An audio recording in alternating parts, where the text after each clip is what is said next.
그런데 인사 문제도 이렇게 처참한데 보니까 대북, 노골적으로 친북 정책, 노골적으로 하고 있습니다. 국정원이 대북, 라디오, 이게 몇 년 만이냐? 50년 만에. 김대중도 그렇게 안 했고요. 노무현도 그렇게 안 했고요. 문재인조차 그렇게 안 했습니다. 그런데 자기가 대통령이 되니까 대북 라디오, TV 50여 년 만에 전면 중단합니다. 이게 뭡니까?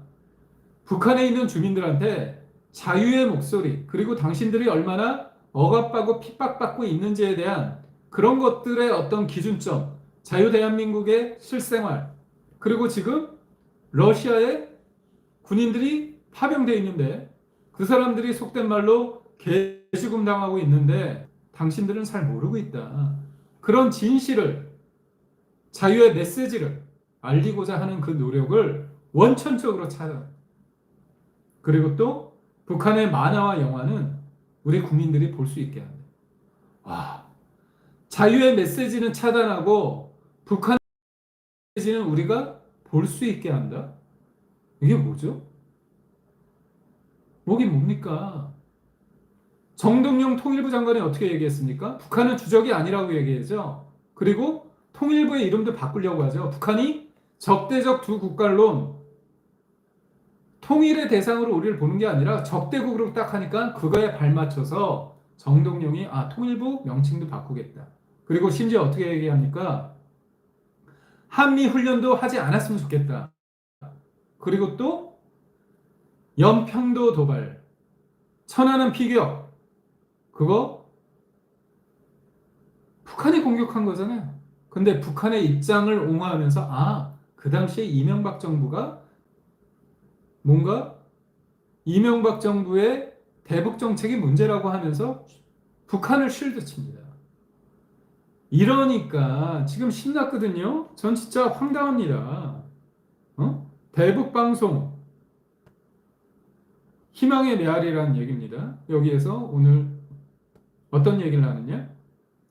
북한 당국이 러시아에 파병돼 사망한 군인 유가족들을 불러 아무런 설명도 없이 전사증을 전해준 가운데 이런 얘기를 우리 쪽에서 알리는 거예요. 1970년대 초부터 북한 정권의 실상을 비판해온 이 방송이 국가정보원이 운영한 걸로 알려졌는데 국가정보원 원장 누가 하죠? 이종석 씨. 이종석이 하는데 이 사람이 북한에 대해서 내재적 접근론, 북한이 핵을 개발하거나 북한이 하는 것들 자위적이다. 스스로를 지키기 위해서 어쩔 수 하는다. 이런 식으로 북한의 입장을 옹호했던 사람이 국정원장이 되니까 이걸 안 한다는 겁니다. 아니, 북한은 바꾸는 게 없는데 우리가 그냥 다 알아서 이런 일종의 이게 비대칭 전략입니다. 우리의 카드입니다. 우리의 카드는 다 버리고 아예 찢어버리고 북한의 만화나 영화 자료는 대부분 특수자료로 구별이 돼서 이거는 일반인한테 공개가 안 돼요. 제가 통일부를 출입해서 그리고 KBS를 있을 때 KBS는 이제 조선중앙TV 이런 부분이 있지 않습니까? 저는 개인적으로 조선중앙TV의 아나운서가 얘기하는 것들을 우리나라 방송이 그대로 가져와서 보도하는 행태는 전 좋지 않습니다. 왜냐하면 북한의 김정은과 김주애를 막 찬양하는 그런 모습들이 여과 없이 그대로 우리 언론에 공개됩니다. 너무나 그런 것들이 어떻게 보면 미화된 모습들이 그냥 필터링 없이 하다 보니까 그러려니 하는 거예요. 그래서 김정은이라는 저 사람이 얼마나 잔인하고 핵을 통해서 우리를 공격한다는 그런 위기의식이 점점 어떻게 봅니까? 낮아지고 있어요. 그런데 앞으로 만화나 영화제를 볼 수 있게 한다. 우리의 목소리는 차단하고 북한의 목소리는 더 우리가 접하게 할 수 있다. 이게 뭡니까? 저는 참 이재명 대통령께서 용감하신 건지 무식한 건지 모르겠습니다. 그리고 또 하나 북한에 대해서 개별 관광을 검토를 한다는 겁니다. 북한에 달러를 주겠다는 거예요. 박왕자 피격 사건, 우리의 어떻게 보면 우리나라 대한민국 국민이 그때 북한 금강산 관광 갔다 피격당했습니다. 그런데 적반하장격으로 북한이 사과를 하는 게 아니라 단절했어요. 사과도 안 했습니다. 그래서 차단이 됐는데 이 금강산 관광, 개성 관광 이런 거 통해 가지고 달러를 많이 받지 않았습니까? 1998년부터 10년 동안 많이 퍼줬습니다. 그런데 북한은 제가 앞서 말씀드린 것처럼 박원자 피격 사건 이후에 전면 중단시키고 그런데 사과나 재발 방지 그런 노력이 전혀 없었습니다. 그리고 또 어떻게 했습니까? 북한 개성에 있는 연락사무소 파괴시키고 그리고 또 북한 금강산에 있는 시설들도 본인들이 마음대로 이용하고 일정 부분 철거도 했습니다.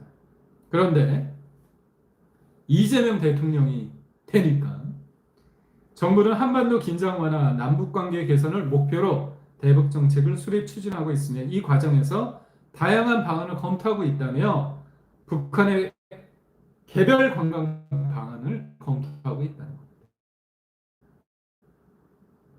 관광의 경우 유엔 대북 제재 대상이 아니고 이 북한에 가면 안 되거든요. 그러니까 개별 관광을 허락하게끔 하는 겁니다. 너무나 친절하지 않습니까? 북한이 돈은 벌 수 있도록 김정은이 영구 집권 주구장창 해먹을 수 있도록 김주애가 또 4대 세습할 수 있도록 이렇게 도와주는 거 아닙니까? 야 진짜 그런데 제가 볼 때 김정은이 지금 원산에 갈마지구인가요? 그 원산 앞바다가 유명하지 않습니까? 엄청난 큰 리조트를 만들었습니다. 그런데 중국과 관계가 안 좋으니까 러시아 애들을 데려오려고 하는데 러시아 사람들이 북한까지 올 이유가 뭐가 있습니까? 유럽이나 다른 데 가서 휴양을 하겠죠. 그래서 러시아 사람도 안 와. 중국도 안 와 잘. 그러니까 이재명 대통령께서 우리나라 사람들을 관광을 보내겠다는 겁니까? 아니 지금 대한민국의 소상공인, 관광, 내수, 국내 관광 진짜 북한에 이렇게 막 퍼줘도 됩니까?